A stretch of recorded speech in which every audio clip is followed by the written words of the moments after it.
Боом капчыгайында сел жүрдү. Бишкек Нарын Торугарт Уна жолунда катуу жааган жамгырдан улам сел жүрдү. Бул тууралуу Өзгөчө кырдаалдар министрлигинин басма сөз кызматынан билдиришти.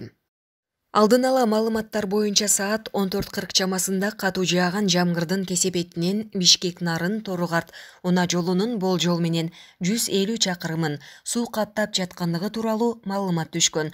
Жолду тазалоо үчүн жерине бир грейдер, бир кран жана балыкчы шаардык номер 19 Өзгөчө кырдаалдар башкармалыгынан 3 куткаруучу тартылган. Кошумча маалымат берилет деп айтылат маалыматта. Булак Суперкежи.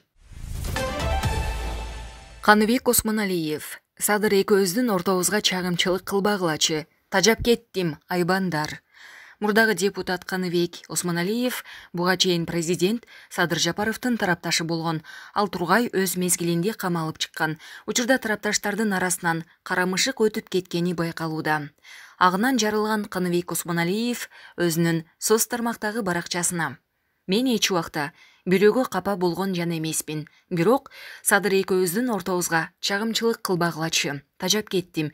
Бул сөзүм Садырдын айлана чекесиндеги топтолуп алып, коррупцияга малынып калган айбандарга арналат. Ошол макулуктар бүгүн Садырды элге жаман көрсөтө башташты" деп жазып чыкты. Булак Назарнёс Кежи. Сыймык Жапыкеев. Талатбек Масадыковдун кызматка дайындалышы боюнча үн катты. Ысык Көл облусунун мурдагы прокурору Сыймык Жапыкеев Талатбек Масадыковдун Коопсуздук кеңешинин төрагасынын орун басары кызматына дайындалышы боюнча пикирин билдирди. Бул тууралуу Жапыкеев Facebook баракчасына жазды. "Абдан туура чечим жана дайындоо болуптур. Талатбек Масадыков агабыз ордун тааптыр. Куттуктайбыз. Урматтуу Талатбек Шамудинович, ишиңизде ийгиликтер болсун. Мамлекеттин кызыкчылыгы үчүн гана иштеңиз" деп билдирүү калтырган Жапыкеев. Эскерте кетсек, президент Садыр Жапаровдун жарлыгы менен Коопсуздук кеңешинин төрагасынын орун басары кызматы түзүлүп, ага Талатбек Масадыков дайындалган. Булак Медиа Центр Кежи. Кыргыз Республикасынын Өзгөчө кырдаалдар министри Ажикеев Баткен облусунун аймагында кыргыз-тажик тилкесинде болгон окуяларда жабыркаган Лейлек районунун Максат айылына иш сапары менен барды.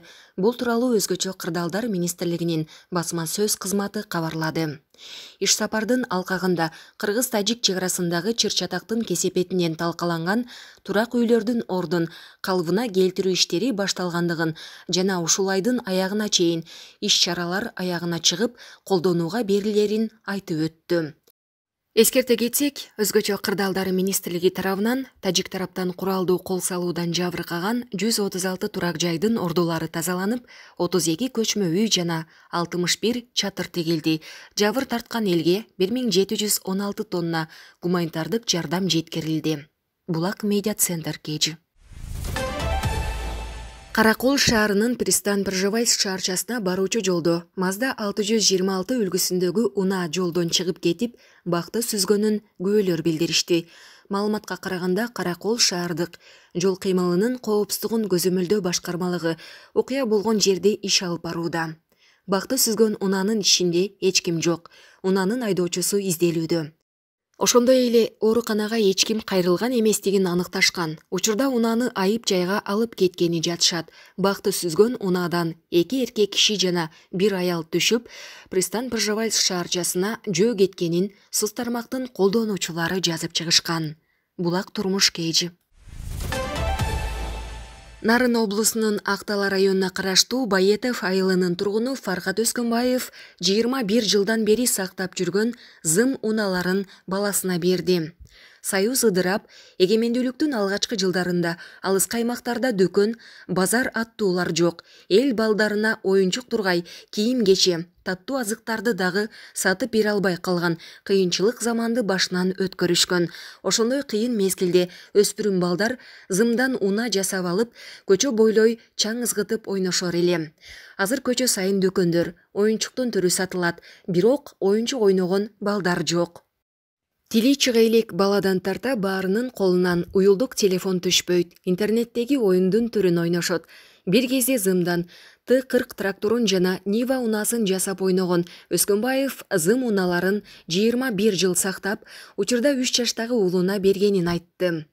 Калп айтпасам, ушул зым унааларды 6-7 класстарда жасагам. Унанын 2 капталы бирдей болуш үчүн тапталган топуракка унанын макетин түшүрүп алып, зымды ошого ченеп жасачу элем. Башка балдар келип, жасап берчи деп суранчы. Аларга зымыңды алып кел дечүмүн. Зымдан унаны айрым балдар эли жасачу.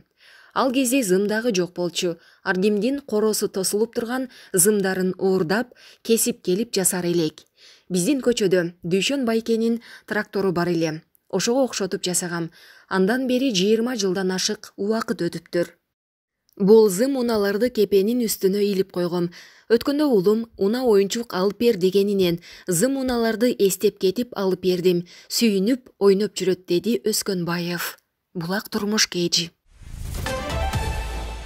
Бүгүн 12-июлда Бишкектин борбордук көчөлөрүнөн музыкалык коштоо менен аскер кызматкерлеринин колоннасы марш менен басып өттү. Мэрия билдиргендей, бүгүн Коргоо министри жеңиш аянтында иш-чаранын алкагында салтанаттуу жүрүш уюштурат.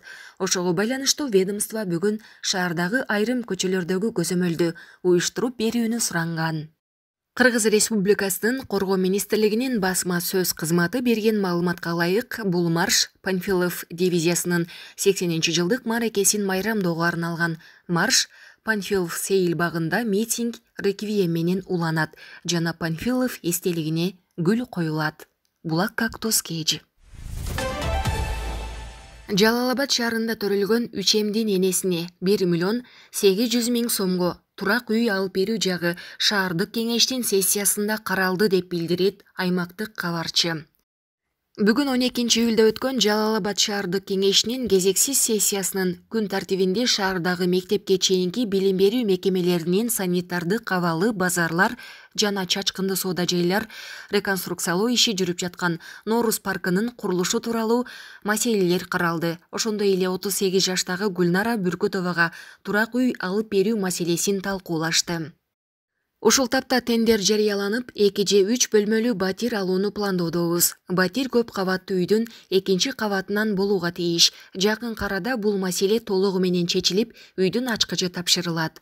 Аны менен катар шаардык кеңештин депутаты депутаттык наказдан 100.000 сомду бирөөлөргө берген экен. Ал бүгүнкү күнү эч кимге керек эмес болгондуктан үй эмеректерин да ошол каражаттан алып берели деп жатабыз, деди шаар мэри Ормоков.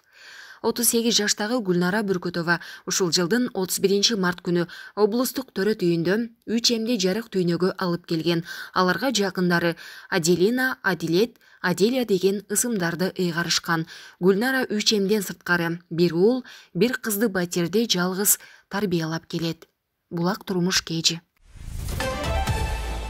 Кыргыз өлкөсүнө келген орусиялык блогер Илья Варламов өзүнүн Ош шаарына келгендеги эмоциялары менен Instagram баракчасына бөлүштү. Мен Кыргыз өлкөсүнө кайтып келдим. Түнкү учууга карабастан кубанганымды жана күч-кубатка толгонумду сезип турам. Бул жерде мага эмне себептен мынчалык ыңгайлуу экендигин түшүнгөндөймүн. Оштогу тарых музейин алсак, менин ата-бабаларым ушул жердеги үңкүрлөрдүн биринде жашаган. Ош абдан кызыктуу шаар. Бул жерде көптөгөн советтик экспонаттар сакталып калган. Сейил бакта эски, як 40 турат, 5 кабаттуу имараттардын бетинен олимпиадалык айгону жана советтик аэрофлоттун жарнамасын жолуктурууга болот. Анан албетте советтик модернизмдин бермети болгон Сулайман тоодогу тарыхый этнографиялык музей. Бул имарат 1970 жылдары курулган. Негизи ресторан курууну каалашкан, бирок имарат үңкүрдө жайгашкан музейге айланды. Абдан эффективдүү объект. Мен сиздерди жакшы көрөм жана тандырдын ысык самсысы сыяктуу кыргыз саламын жолдойм деп билдирүү калтырган. Буга чейин орусиялык блогер Бишкекке 2020 жылдын 2 сентябрында келген. Блогер борбор калаанын жолдору, инфраструктурасы начар экендигин белгилеп, бирок жашоочулардын меймандостугу суктанарлык деген кенен репортаж даярдаган. Булак Супер KG. Жакында эле Индиянын түндүгүндө 60 адам чагылган тийип каза тапты. Ушул дем алыш күндөрү аймакка катуу жаан жаап, чагылган түшкөн. Жыйынтыгында Уттар Прадеш штатында чагылган 41 адамдын өмүрүн алган. Өлүм учурлары айыл жерлеринде катталып, чагылгандан көбүнчө аялдар менен балдар көз жумганы айтылды. Раджхастанда чагылган Амбер сепилине түшүп, жыйынтыгында сепилде селфи жасап жүргөн 11 турист мерт болгон. Мындан тышкары дагы 9 адам штаттын ар кайсыл жеринде чагылган тийип, көз жумган деп айтылат билдирмеде. Индиянын премьер-министри Нарендра Моди каза тапкандардын жакындарына жана жаратылыш кырсыгынан жабыркагандарга акчалай компенсация төлөп берүүнү убадалаганы маалым болду. Жылдыз Бакашева министр Алымкадыр Бейшеналиевди дебатка чакырган дарыгер менен жолугушту. Министрлер кабинетинин төрагасынын орун басары Жылдыз Бакашева врач-педиатр Бактияр Абсаматов менен жолугушту. Бул тууралуу министрлер кабинетинин маалымат кызматынан кабарлашты. Белгилүү болгондой, мурда Бактияр Абсаматов саламаттык сактоо жана социалдык өнүктүрүү министрлигинин ишине тийиштүү бир катар сын пикирлерди жана сунуштамаларды билдирип келген.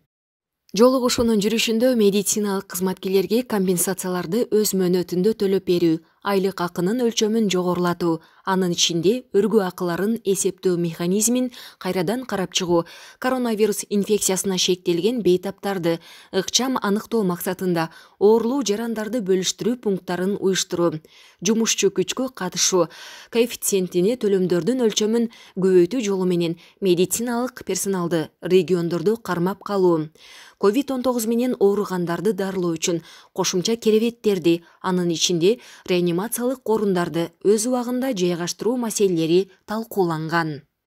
Жолугушуунун жыйынтыгында Жылдыз Бакашева президенттин администрациясынын саламаттыкты сактоо жана социалдык коргоо бөлүмүнө аталган маселелерди иштеп чыгып, сунуштарды киргизүүсүн тапшырды.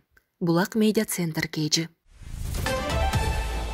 Кытай чегараны ачуу үчүн Кыргызстандан 70% калкты эмдөөнү талап кылууда деген билдирүү фейк деп бүгүн 12 июлда Кытайдын Кыргызстандагы элчиси мамлекеттик бажы кызматынын төрагасынын орун басары Кыялбек Мукашевдин сөзүнө комментарий берди.